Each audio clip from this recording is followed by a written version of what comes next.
ભારતીય મજદૂર સંઘ દ્વારા આગામી તારીખ 10મી નવેમ્બરના રોજ અમદાવાદ ખાતે રિવરફ્રન્ટ પર જન આક્રોશ રેલીનું આયોજન કરવામાં આવ્યું છે।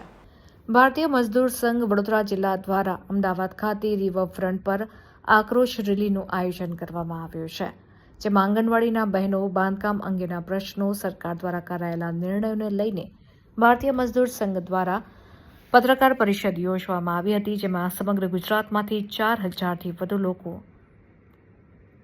આક્રોશ રેલીમાં જોડાવાના છે।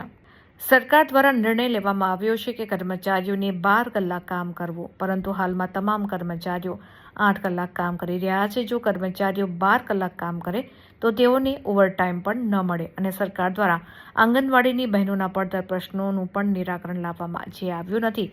આ તમામને લઈને ભારતીય મજદૂર સંઘ દ્વારા એલાન કરવામાં આવ્યું છે કે આગામી 10 નવેમ્બરના રોજ અમદાવાદ રિવરફ્રન્ટ ખાતે જન આક્રોશ રેલીનું આયોજન કરવામાં આવ્યું છે અને આ રેલીમાં તમામ કર્મચારીઓને જોડાવા અપીલ કરવામાં આવી છે।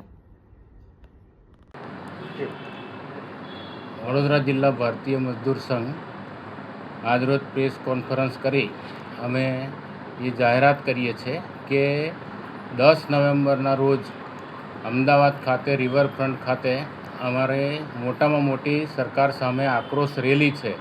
તો આક્રોશ રેલીમાં દરેક યુનિયનમાંથી, વડોદરા જિલ્લાના ઉદ્યોગોમાંથી મોટી સંખ્યામાં કામદારો બધા હાજર રહે તે માટેના અમે અત્યારે પ્રયત્નો કરી દીધેલા છે અને આ જિલ્લામાંથી આંગણવાડી, આશા વર્કર, ઉદ્યોગોના, બાંધકામ દરેક ક્ષેત્રોમાંથી મળીને રેલવે બધા જ થઈને લગભગ 3500થી 4000 કર્મચારીઓ આ રેલીમાં ભાગ લેવા જવાના છે।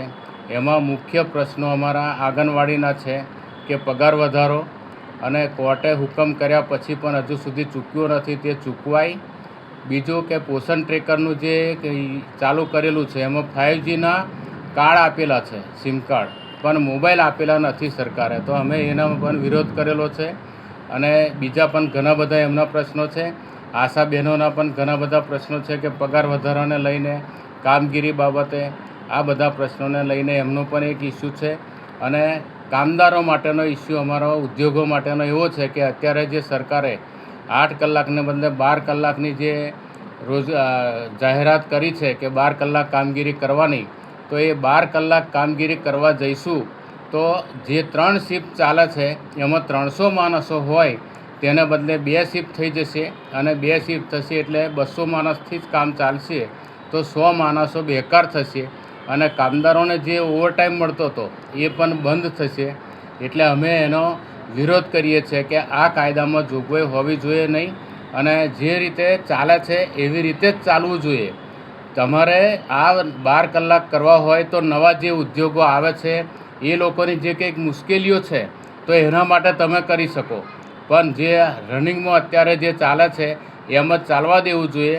એને અમારો સતત વિરોધ છે અને આખા ગુજરાતમાંથી આ દરેક યુનિટમાંથી અમારો આ વિરોધ છે।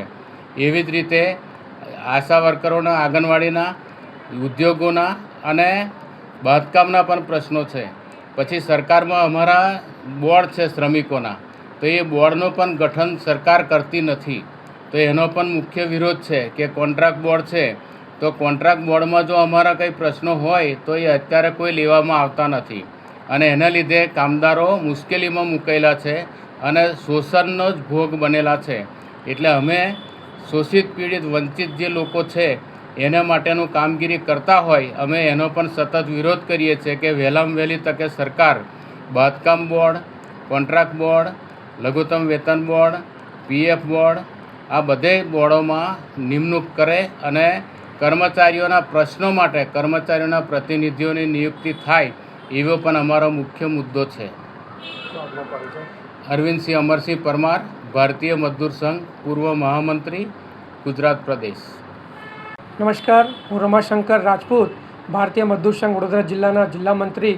આજ રોજ આજે પ્રેસ કોન્ફરન્સ રાખવામાં આવ્યું છે તે આગામી 10 નવેમ્બરે અમદાવાદ ખાતે રિવરફ્રન્ટ ઉપર આક્રોશ રેલીનું આયોજન કરવામાં આવ્યું છે ભારતીય મજદૂર સંઘ તરફથી, જેમાં આખા ગુજરાતમાંથી લગભગ 1 લાખ લોકો ભેગા થવાના છે એના જ અનુસારે અમારા વડોદરા જિલ્લામાંથી લગભગ 3.5 થી 4,000 લોકો તેમાં ભાગ લેશે, જેમાં વડોદરા જિલ્લાના અલગ અલગ ઉદ્યોગમાંથી લોકો હાજર રહેશે, આંગણવાડી બહેનો હાજર રહેશે, આશા કર્મચારી બહેનો હાજર રહેશે, બાંધકામના મજદૂરો હાજર રહેશે, LICના છે, રેલવેના છે, એવા તમામ પ્રકારના જે અમારા એકમો છે ત્યાંથી બધા લોકો ત્યાં ભેગા થશે. એમ આખા ગુજરાતના અમારા 161 ટ્રેડ યુનિયનમાંથી ત્યાં લોકો ભેગા થવાના છે.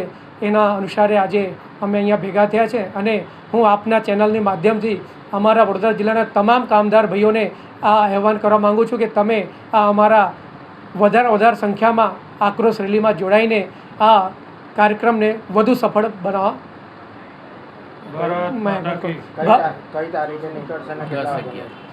અમારું આ જે આક્રોશ રેલીનો કાર્યક્રમ છે એ તારીખ 10 નવેમ્બરે 2025ના રોજે છે, અમદાવાદ ખાતે.